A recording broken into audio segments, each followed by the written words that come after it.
Dear students, আশা করি আপনারা ভালো আছেন। আপনাদের গত ক্লাসে আমরা 5 নম্বর অঙ্কটা পড়িয়েছিলাম।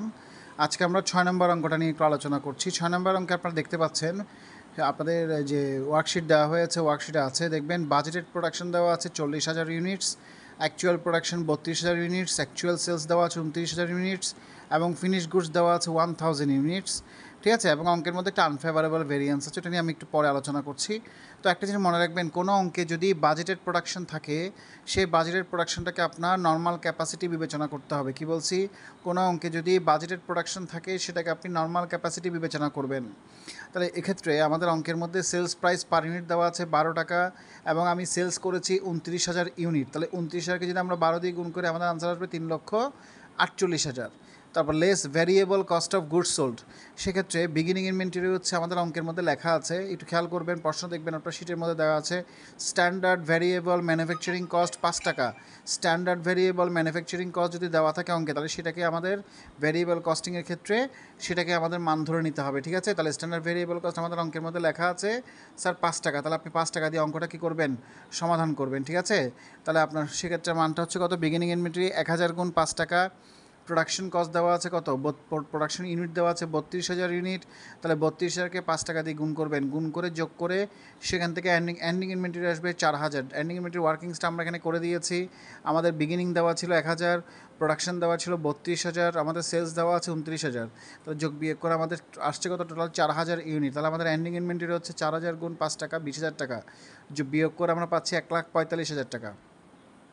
তো অঙ্কের মধ্যে একটা আনফেভারেবল ভ্যারিয়েন্স দেওয়া আছে। মনে রাখবেন, অঙ্কে যদি কখনো আনফেভারেবল ভ্যারিয়েন্স দেওয়া থাকে এটা সর্বদা যোগ হবে, এটা কখনো বিয়োগ যাবে না। এটা সবসময় যোগ হবে, এটা কখনো বিয়োগ যাবে না স্যার। ঠিক আছে, এবার যোগ করার পরে আমরা কি পাচ্ছি? Total cost of goods sold পাচ্ছি। এবার সেলস থেকে কস্ট অফ গুডস সোল্ড বাদ দিলে আমরা গ্রস প্রফিট পাচ্ছি 1,98,000 টাকা। এরপর আমাদের less variable manufacturing commercial expense দেওয়া আছে। ভ্যারিয়েবল কমার্শিয়াল এক্সপেন্সের মধ্যে আমরা লিখব কি? ভ্যারিয়েবল কমার্শিয়াল এক্সপেন্সের মধ্যে আমাদের একটা এন্ট্রি আছে অঙ্কের মধ্যে, একটু খেয়াল করবেন। Variable marketing expense per unit দেওয়া আছে 1 টাকা। তো ভ্যারিয়েবল মার্কেটিং এক্সপেন্স যদি পার ইউনিট 1 টাকা দেওয়া থাকে, তাহলে আপনি যত ইউনিট সেল করেছেন তা সেই সেলস ইউনিট দিয়ে 1 টাকা দিয়ে গুণ করবেন। আপনি সেলস করেছেন 29,000 ইউনিট, তাহলে 29,000কে 1 টাকা দিয়ে গুণ করলে আমাদের আনসার আসতেছে 29,000 টাকা। ঠিক আছে, এবার সেগুলো যোগ বিয়োগ করার পর আমরা কি পাচ্ছি? কন্ট্রিবিউশন মার্জিন পাচ্ছি 1,69,000 টাকা। এরপর আসবে ফিক্সড এক্সপেন্সে আমরা পাচ্ছি দুইটা, একটা ফিক্সড ফ্যাক্টরি ওভারহেড, একটা fixed marketing and admin expense.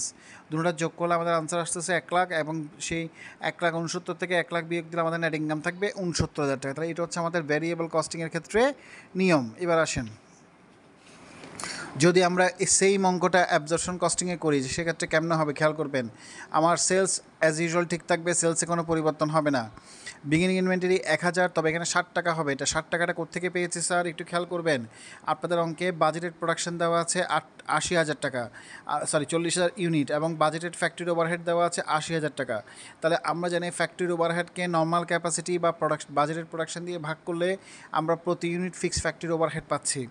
তাহলে fixed factory overhead 80,000, budgeted production 40,000 unit, তাহলে 80,000কে 40,000 দিয়ে ভাগ করলে কত? 2 টাকা। তাহলে আগে ছিল আমাদের 5 টাকা, এখন হচ্ছে কত? 2 টাকা। তাহলে 5 টাকার সাথে 2 টাকা যোগ করলে কত হবে স্যার? 60 টাকা। তাহলে সেক্ষেত্রে আমাদের বিগিনিং ইনভেন্টরি হচ্ছে 60 টাকা করে। ঠিক আছে, আমাদের প্রোডাকশন কস্ট হচ্ছে 32,000 ইউনিট 60 টাকা করে, 2,31,000 টাকা। সেখান থেকে এন্ডিং ইনভেন্টরি 4,000 ইউনিট 60 টাকা করে। এন্ডিং ইনভেন্টরি কীভাবে 4,000 পেয়েছে? মানে আপনি ভ্যারিয়েবল কস্টিংয়ে বলেছি এটা।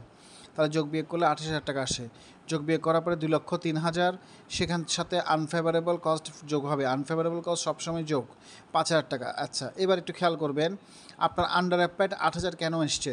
আপনি বাজেট করছিলেন 40,000 ইউনিট করার জন্য, এবং সেই 40,000 ইউনিটের জন্য আপনি 80,000 টাকা ফ্যাক্টরি ওভারহেড খরচ করছেন, কিন্তু অ্যাকচুয়ালিতে আপনি উৎপাদন করছেন 32,000, আপনি 8,000 ইউনিট কম উৎপাদন করছেন।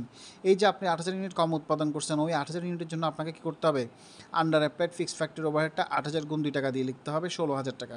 তো যোগ বিয়োগ করে আমরা গ্রস প্রফিট পেয়েছি, যোগ বিয়োগ করে গ্রস প্রফিট এসছে আমাদের 24,000 টাকা, 1,24,000 টাকা। ঠিক আছে, এবার সেখান থেকে কমার্শিয়াল এক্সপেন্সগুলো বাদ যাবে। কমার্শিয়াল এক্সপেন্সের মধ্যে দুইটা আছে, একটা ভ্যারিয়েবল মার্কেটিং এক্সপেন্স, একটা ফিক্সড মার্কেটিং এক্সপেন্স। দুটোটা যোগ করে আমরা পাচ্ছি 49,000 টাকা, 1,24,000 টাকা। তখন 49,000 টাকা চলে গেলে আমরা পাচ্ছি 75,000 টাকা। এটা হচ্ছে আমাদের নেট ইনকাম। ঠিক আছে, এবার আমরা চলে যাচ্ছি অঙ্ক নাম্বার 7। অঙ্ক নম্বর 7 আমরা দেখতে পাচ্ছি আমাদের ম্যাক্সিমাম প্ল্যান ক্যাপাসিটিও আছে, নর্মাল ক্যাপাসিটিও আছে। কোনো অঙ্কে যদি ম্যাক্সিমাম প্ল্যান ক্যাপাসিটি এবং নর্মাল ক্যাপাসিটি উভয় দেওয়া থাকে তাহলে অবশ্যই আপনি নর্মাল ক্যাপাসিটির অঙ্ক করবেন। ম্যাক্সিমাম প্ল্যান ক্যাপাসিটির কোনো কাজ অঙ্কে হবে না, মনে থাকবে স্যার। যখনই আপনি কোনো অঙ্কের মধ্যে দেখবেন ম্যাক্সিমাম প্ল্যান ক্যাপাসিটিও আছে, নর্মাল ক্যাপাসিটিও আছে, তাহলে সেক্ষেত্রে আপনি নর্মাল ক্যাপাসিটি অঙ্ক করবেন। ম্যাক্সিমাম প্ল্যান ক্যাপাসিটি আপনার অঙ্কে কোনো ফাংশন থাকবে না, ঠিক আছে। তাহলে এই অঙ্কটাও সেমভাবে করতে হবে। এখানের মধ্যে আপনার সেলস দেওয়া আছে 28,000 ইউনিট। 28,000 ইউনিটকে আপনি 10 টাকা দিয়ে গুণ করবেন, 2,80,000 টাকা। সেখান থেকে variable cost of goods sold বাদ দিবেন। Variable cost of goods sold মধ্যে ফার্স্ট আসবে বিগিনিং ইনভেন্টরি। বিগিনিং ইনভেন্টরি হচ্ছে কত? 1,000 ইউনিট 4 টাকা করে। 4 টাকা আমরা কোথায় পেয়েছি? আমাদের অঙ্কের মধ্যে লেখা আছে স্ট্যান্ডার্ড ভ্যারিয়েবল ম্যানুফ্যাকচারিং কস্ট 4 টাকা। তাহলে 4 টাকা দিয়ে গুণ করবে 4,000। এরপর প্রোডাকশন কস্ট, প্রোডাকশন করেছেন আপনি 30,000 ইউনিট। 30,000কে 4 টাকা দিয়ে গুণ করলে 1,20,000 টাকা, ঠিক আছে। এবার দুটোটা যোগ করলে আমরা পাচ্ছি 1,24,000। সেখান থেকে আমাদের এন্ডিং ইনভেন্টরি হচ্ছে 5,000 unit and 3,000 unit. Ending inventory কেন বের করেছি স্যার? এন্ডিং ইনভেন্টরি বের করার সূত্র হচ্ছে আপনার এন্ডিং ইনভেন্টরি বের করার সূত্র হচ্ছে আপনার ওপেনিংয়ের সাথে প্রোডাকশনটা যোগ করবেন, সেখান থেকে সেলসটা বাদ দেবেন। আপনার ওপেনিং ছিল 1,000 ইউনিট, প্রোডাকশন ছিল 30,000 ইউনিট, তাহলে 30-এর একে হচ্ছে 31,000 ইউনিট। সেখান থেকে আপনি বিক্রি করেছেন 28,000 ইউনিট, তাহলে থাকবে কত আপনার? 3,000 ইউনিট। তাহলে 3,000কে 4 দিয়ে গুণ করবেন, 12,000, ঠিক আছে। এরপর ওটার সাথে আনফেভারেবল ম্যানুফ্যাকচারিং কস্ট অঙ্কের দেওয়া আছে, আনফেভারেবল অল টাইম যোগ হবে, এটা যোগ করে দেবেন, ঠিক আছে। এটা যোগ করার পরে আমরা গ্রস প্রফিট পেয়েছি। আপনার যোগ বিয়োগ করে গ্রস প্রফিট এসছে আমাদের 1,63,000 টাকা, ঠিক আছে। এরপর variable commercial expense. Variable commercial এক্সপেন্সের মধ্যে সেমভাবে ভ্যারিয়েবল মার্কেটিং এক্সপেন্স লিখবেন 1 টাকা করে। ভ্যারিয়েবল মার্কেটিং এক্সপেন্স 1 টাকা করে হিসাব করলে হচ্ছে 28,000 টাকা, ঠিক আছে। এরপর ফিক্সড এক্সপেন্সে যাবেন। ফিক্সড এক্সপেন্স আমার অঙ্কের মধ্যে দেওয়া আছে দুইটা, একটা ফিক্সড ফ্যাক্টরি ওভারহেড 54,000, একটা ফিক্সড মার্কেটিং 40,000। দুটোটা যোগ বিয়োগ করে আমাদের নেট ইনকাম আসছে টোটাল 41,000 টাকা, ঠিক আছে। এবার দেখেন আমরা সেম অঙ্কটা যদি অ্যাবজর্পশনে করি কী হবে? আচ্ছা, এই অঙ্কটা যদি আমরা অ্যাবজর্পশন কস্টিংয়ে করি তাহলে সেক্ষেত্রে আমাদের মানটা হচ্ছে 5 টাকা 5 পয়সা হবে। কেন 5 টাকা 5 পয়সা হবে স্যার? এটা একটু সিম্পলি বুঝেন। আপনি এর আগের অঙ্ক এটা করেছেন, এটা সেম অঙ্ক, 6 নম্বর 7 নম্বর অলমোস্ট সেম, শুধু একটু সংখ্যাগত পার্থক্য আছে আর কি, ঠিক আছে। তাহলে সেলস অ্যাজ ইউজুয়াল 2,80,000 টাকা, 28,000 ইউনিট 10 টাকা করে, ঠিক আছে। বিগিনিং ইনভেন্টরি 1,000 ইউনিট 5.5 টাকা করে। 5.5 টাকাটা কোত্থেকে আসছে? 4 টাকা ভেরিয়েবল কস্ট অলরেডি আপনার অঙ্কের মধ্যে দেওয়া ছিল। এখন আপনি অঙ্কের মধ্যে দেখেন, একটু খেয়াল করবেন, আপনার দেওয়া আছে কত? ফিক্সড ফ্যাক্টরি ওভারহেড দেওয়া আছে 54,000, আপনার নর্মাল ক্যাপাসিটি দেওয়া আছে 36,000। তাহলে 54,000কে যদি আমরা 36,000 দিয়ে ভাগ করি আমাদের আনসার আসছে 1.5। তাহলে 4 টাকার সাথে 1.5 গুণ করলে আমাদের আনসার আসবে 5.5। তাহলে বিগিনিং ইনভেন্টরি, প্রোডাকশন এবং এন্ডিং ইনভেন্টরি সবগুলো আমরা 5.5 টাকা দিয়ে হিসাব করব। করার পরে সেটার সাথে আনফেভারেবলটা যোগ করব। যোগ করার পরে আমাদের আন্ডার অ্যাপ্লাইড আসবে। আন্ডার অ্যাপ্লাইড জিনিসটা কেমনে আসবে স্যার? আপনি বাজেট নর্মাল ক্যাপাসিটি ছিল 36,000, কিন্তু আপনি উৎপাদন করেছেন 30,000। আমরা জানি নর্মাল ক্যাপাসিটি যদি উৎপাদন কম হয় সেক্ষেত্রে আমাদেরকে কী করতে হয়? সেক্ষেত্রে আমাদেরকে ওয়ার্কিংস করে আন্ডার অ্যাপ্লাইডটা বের করতে হয়। তাহলে সেক্ষেত্রে আমাদের আন্ডার অ্যাপ্লাইড হচ্ছে কত ইউনিট স্যার? 6,000 ইউনিট, 1.5 টাকা করে, 9,000 টাকা। তাহলে সবগুলো যোগ বিয়োগ করলে আমাদের গ্রস প্রফিট কত আসবে? 1,12,000 টাকা। এবার সেখান থেকে কমার্শিয়াল এক্সপেন্স বাদ যাবে। সে কী কী আসবে? Fixed marketing expense 40,000, variable marketing expense 28,000, মোট 68,000 টাকা, ঠিক আছে। গ্রস প্রফিট থেকে এবার এগুলো বাদ দিলে আমাদের আনসার হবে নেট ইনকাম 44,000 টাকা, ঠিক আছে। এবার দেখেন একটা ইন্টারেস্টিং বিষয়, আমাদের 7 নম্বর অঙ্কের মধ্যে একটা কথা বলেছে প্রিপেয়ার রিকনসিলিয়েশন স্টেটমেন্ট। এটা আপনি পরীক্ষায় বললেও করতে পারবেন, না বললেও করতে পারবেন। এটা করলে কি হয়? এটা করলে আপনার অঙ্কটা যে হয়েছে সেটা সম্পর্কে আপনি ধারণা পাবেন, মানে সঠিক হয়েছে কিনা আপনি বুঝতে পারবেন। কেমনে বুঝবেন?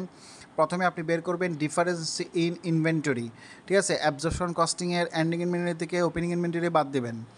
সেমভাবে এর নিচে কী করবেন?